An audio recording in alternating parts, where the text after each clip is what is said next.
convidado. A primeira volta das eleições presidenciais deste domingo mostra que a União de Esquerda já conseguiu mudar consideravelmente o panorama eleitoral em França, considera Diogo Sardinha, investigador da Universidade de Lisboa e antigo presidente do Colégio Internacional de Filosofia em Paris. A formação que apoia o presidente Emmanuel Macron teria tido uma ínfima vantagem de 21 mil votos sobre a aliança de esquerda, a qual contestou estes números oficiais. Na prática, os dois blocos estão taco a taco e o partido do presidente arrisca-se a perder a maioria absoluta no Parlamento no próximo domingo. A primeira volta ficou ainda marcada por uma abstenção recorde e pela subida da extrema-direita. Como ler estes resultados e o desinteresse dos eleitores pela primeira volta das legislativas? Foi o que perguntámos ao investigador Diogo Sardinha. A primeira imagem que tenho é que esta União de Esquerda consegue, até um certo ponto, e apenas no primeiro turno das eleições, resta saber o que acontecerá no segundo turno, inverter ou, pelo menos, mudar consideravelmente o panorama eleitoral. A primeira pergunta que se faz é, imagino o que teria acontecido se, no primeiro turno das eleições presidenciais, tivesse já havido uma antecipação desta União de Esquerda. O cenário eleitoral do segundo turno teria sido completamente diferente. Ora, é mais ou menos o que se passa agora numa outra escala.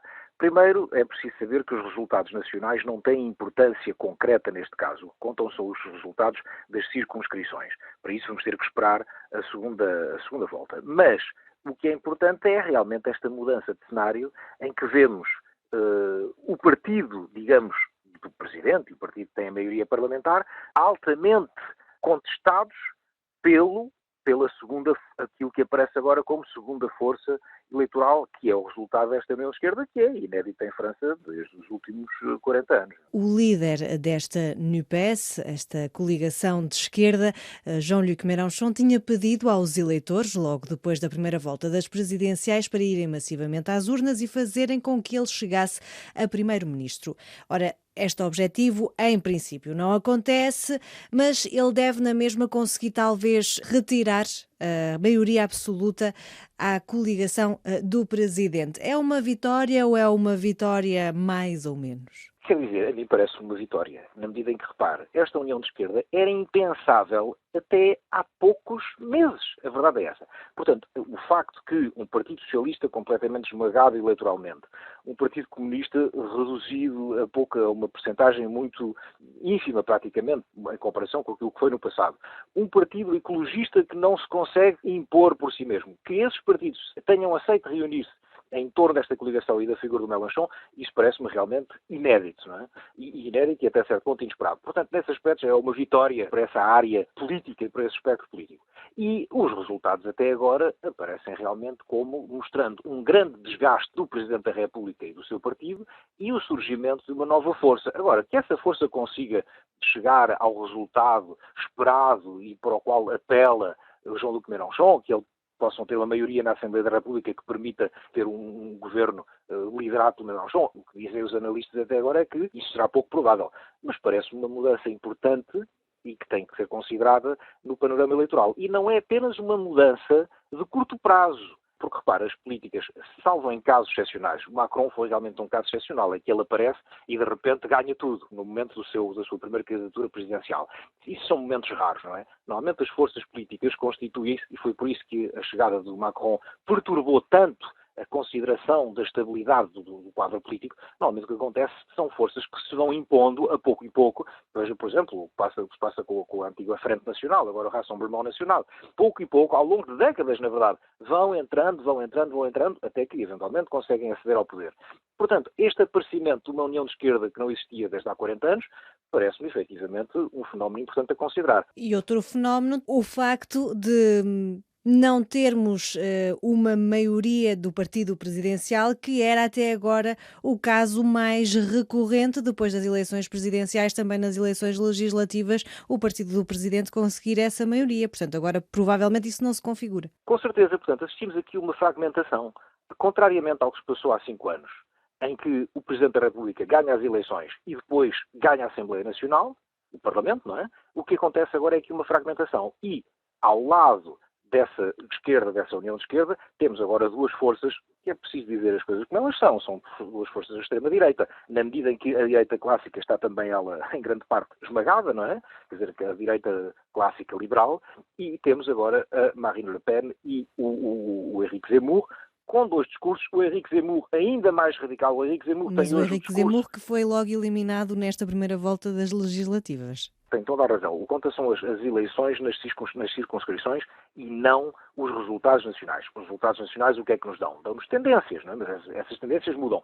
Mas veja como essa extrema-direita, portanto o discurso do Éric Zemmour, que é no fundo um pouco o antigo discurso do Jean-Marie Le Pen, e associado ao discurso da Marine Le Pen, como essa força agora também se impõe na direita e na extrema-direita. Marine Le Pen consegue 18,9% dos votos, isto segundo as primeiras projeções ontem às 20 horas, em França, mais 7% do que em 2017 e fala em resultado histórico. O que é que significa de facto este resultado em relação, por exemplo, às presidenciais, onde ela de facto consegue chegar à segunda volta? A consolidação dessa extrema-direita, antigamente em torno da figura de Jean-Marie Le Pen, depois na figura da filha, e agora dividida entre a Marine Le Pen e o Éric Zemmour, essa extrema-direita tem-se instalado progressivamente no cenário político francês, não apenas em resultados eleitorais, mas também, digamos, numa certa mentalidade que depois se repercute nesses resultados. Portanto, não é uma questão de uma vitória neste momento. A vitória que tem conseguido, digamos, esse espectro político, é a vitória da integração no circuito político como se fossem forças políticas como as outras. Confirmarem-se mais ou menos esta primeira volta, vamos ter uma configuração completamente diferente da Assembleia, mas o facto de haver esta configuração tão heterogénea e o facto de haver agora uma força política de esquerda que será o primeiro grupo de oposição que afasta já os republicanos, por exemplo, isto poderá fazer com que seja caótico, como muitos analistas já têm vindo a dizer esta manhã e mesmo, claro, pessoas do espectro do partido do presidente? Bom, muitos analistas vivem de coisas, do facto de dizerem coisas que não sabem, não é? E não sabem o que é que vai acontecer depois do segundo turno. E mesmo numa Assembleia fragmentada, historicamente, houve soluções muito diferentes. Claro que pode haver uma entrada num período de instabilidade institucional, bom, mas também podem existir soluções.